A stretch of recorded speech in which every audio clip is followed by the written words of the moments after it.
Hello అందరికీ welcome to my YouTube channel. నేను మీ రీతో, husband of Maithili. ముందు అన్ని పార్ట్స్ వీడియో చూసిన తర్వాత ఈ పార్ట్ వీడియో చూడండి. వీడియో చూసే ముందు నా ఛానల్ని సబ్స్క్రైబ్ చేసుకోవడం మాత్రం మర్చిపోవద్దు.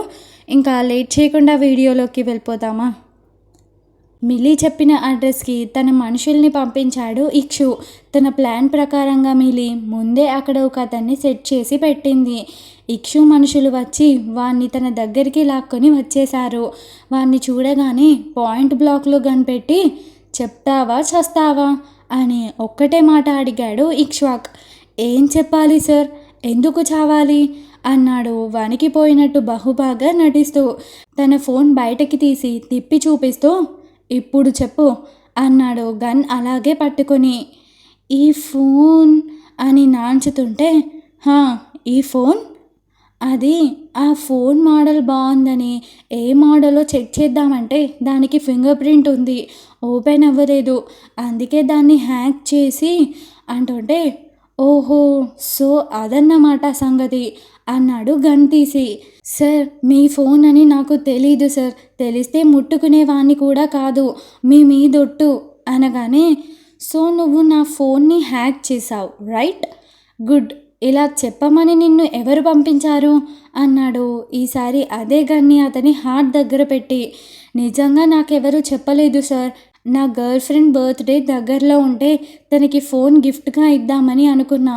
అదే టైంలో ఈ ఫోన్ నాకు కనిపించేసరికి దీని గురించి తెలుసుకుందామని అలా చేశాను సార్ అంతే అని చెప్పాడు.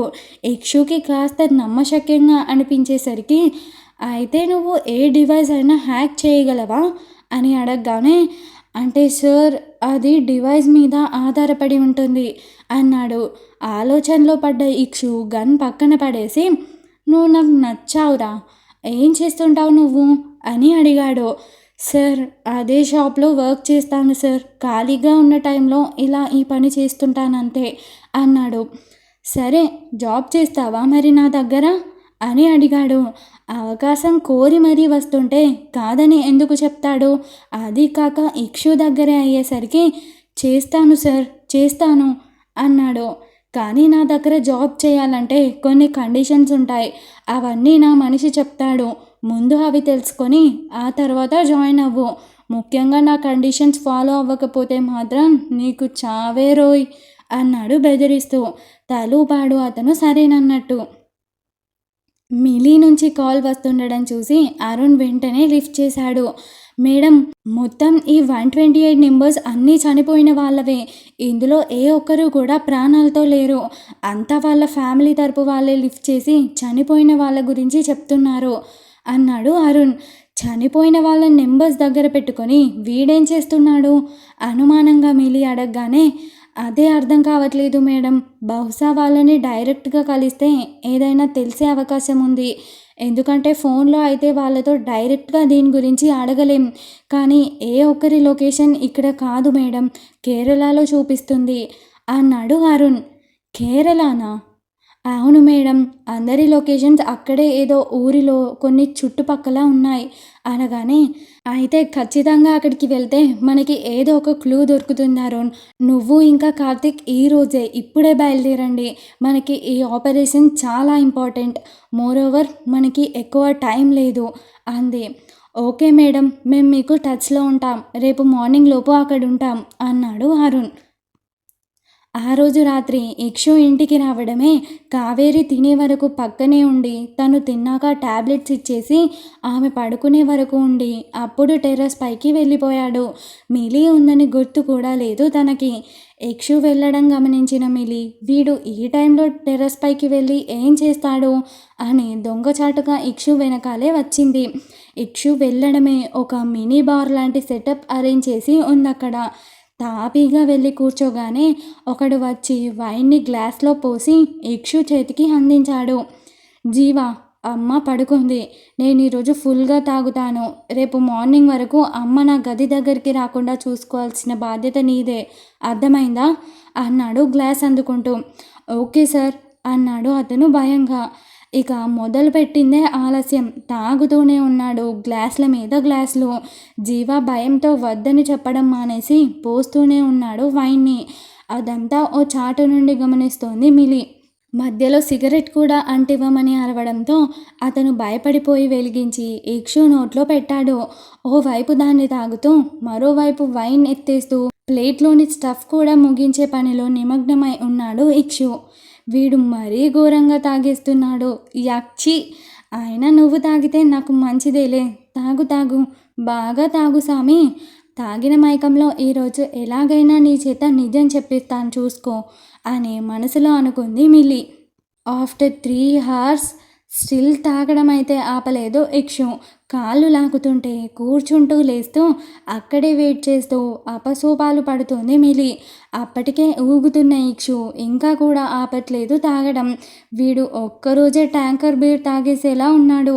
వీడి గురించి అత్తకి తెలిస్తే ఏంటి పరిస్థితి అనుకుంది మనసులో.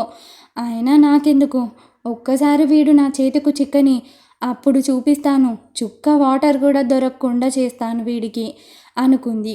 కాసేపటికి సొమ్మసిల్లి వెనక్కి పడిపోయాడు. అప్పుడు జీవ హాయిగా ఊపిరి తీసుకొని అక్కడున్నవన్నీ సర్దేస్తూ ఉన్నాడు. మత్తుగా ఊగిపోతూ, జీవ నన్ను నా సపరేట్ బెడ్రూమ్కి తీసుకెళ్ళు అని ఒక్క పదం అతి కష్టంగా పలుకుతున్నాడు ఇక్షు. తనని పట్టించుకోకుండా కేర్లెస్గా వదిలేసి అవన్నీ క్లీన్ చేస్తున్నాడు ఆ జీవ అనే వ్యక్తి. అప్పుడే అతనికి ఫోన్ వచ్చింది. దాన్ని లిఫ్ట్ చేసి మాట్లాడుతూ అవన్నీ సర్దుతూ అతని పనిలో అతనున్నాడు. బహుశా కాల్ చేసింది అతని గర్ల్ ఫ్రెండ్ అనుకుంటా. మాట్లాడుతూ మెలికలు తిరుగుతూ టెర్రస్ కార్నర్కి వెళ్ళి నిలబడి ఫోన్ మాట్లాడడంలో లీనమైపోయాడు ఇక్షుని పట్టించుకోకుండా. ఇక్షు మరో బాటిల్ అందుకొని డైరెక్ట్గా ఎత్తేశాడు. ఇదంతా గమనిస్తున్న మిలీకి ఇదే సరైన సమయం అనిపించింది. వీడి సగం ఆస్తి వీడి తాగుడికే వడుస్తుందేమో అని తిట్టుకుంటూ కోపంగా అడుగులు వేసింది అతని వైపు. జీవ చూడకుండా ఉన్నప్పుడు గబగబా వెళ్ళి ఇక్షుని చేరింది. బాటిల్ లాగి విసురుగా పక్కన పెట్టి, మొత్తం తాగిస్తే నాకు నిజమెలా చెప్తావురా అనుకుంటూ అతన్ని నిదానంగా పైకి లేపి పట్టుకొని నడిపించసాగింది.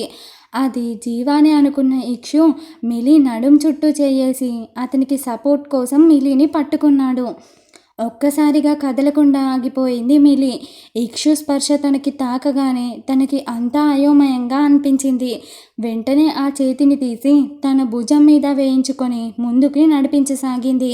ఇదంతా గమనించలేదు జీవ. అతని బిజీలో అతనున్నాడు. ఇక్షుని నెమ్మదిగా నడిపిస్తూ గదిలోకి తీసుకువెళ్ళింది మిలి. తన ప్రాసెస్ని ఎలా మొదలు పెట్టాలా అని ఆలోచిస్తూ ఇక్షుని తీసుకెళ్ళి బెడ్ మీద కూర్చోబెట్టి చెంపలు తట్టింది. అతను ఈ లోకంలోనే లేడు. గబాలున వెనక్కి పడిపోయాడు బెడ్ మీద. అని అతన్ని పట్టుకొని సరిగ్గా పడుకోబెట్టింది.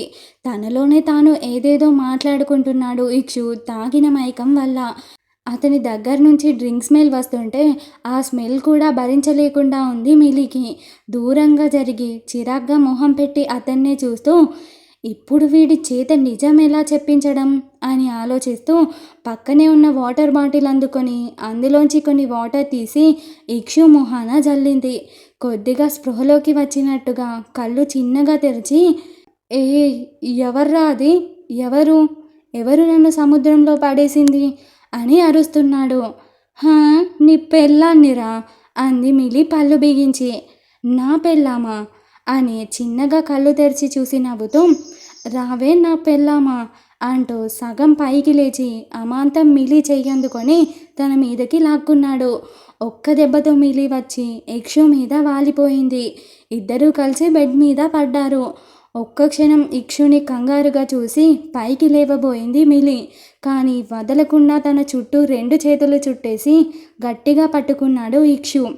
రేయ్ వదులు అని గింజుకుంటూ గట్టిగా అరిచింది. నువ్వు నా పెళ్ళాం, నేను నిన్ను వదలను, యు ఆర్ మై ప్రాపర్టీ అన్నాడు మరింతగా పట్టు బిగిస్తూ. మిలి ఊపిరి భారంగా మారింది. ఇక్షుకి అంత దగ్గరగా ఉండేసరికి వద్దు అనుకున్న తన మొహమే కనిపిస్తుంది. అతని చేతుల్లో బందీ అయిపోయింది పూర్తిగా. బదిలించుకోవడానికి ఛాన్స్ ఇవ్వట్లేదు అతను. అరుస్తున్న తన అరుపులు అతని చెవిన చేరట్లేదు. తన బలం అతని బలానికి సరితూగలేకపోతుంది. నేనేదో చేద్దామనుకుంటే ఇక్కడ ఇంకేదో జరిగేలా ఉంది అని మిలి మాట్లాడుతుంటే ఆ మాటలు విన్నట్టుగా వాటికి సమాధానం ఇస్తూ, నువ్వు డిసప్పాయింట్ అవ్వకు మై డియర్ వైఫ్. ఈరోజు మన శోభనం కదా. ఐ నో నీకు రాత్రి జీవితాంతం గుర్తుండిపోయేలా చేస్తాను చూడు అని నత్తిగా మాట్లాడుతూ మత్తుగా కళ్ళు తెరిచి కుడి చేతిని పైకి తీసుకువచ్చి ఒక్క ఉదుటిన మిలి బ్లౌజ్ థ్రెడ్స్ని లాగేశాడు. షాక్లో ఒక్కసారిగా ఫ్రీజ్ అయిపోయింది మిలి. ఇంకా ఉంది గాయ్స్. ఈ స్టోరీ కనుక మీకు నచ్చినట్లయితే నా ఛానల్ని సబ్స్క్రైబ్ చేసుకొని బెల్ ఐకాన్ని ఆన్లో పెట్టుకోండి. అలాగే నెక్స్ట్ ఎపిసోడ్స్ని వెంటనే చూడాలనుకుంటే మెంబర్షిప్ తీసుకోవడం మర్చిపోవద్దు. కేవలం 59 రూపీస్ మాత్రమే. నెక్స్ట్ వీడియోతో మీ ముందుకు వచ్చేస్తాను. అంతవరకు బాయ్ బాయ్.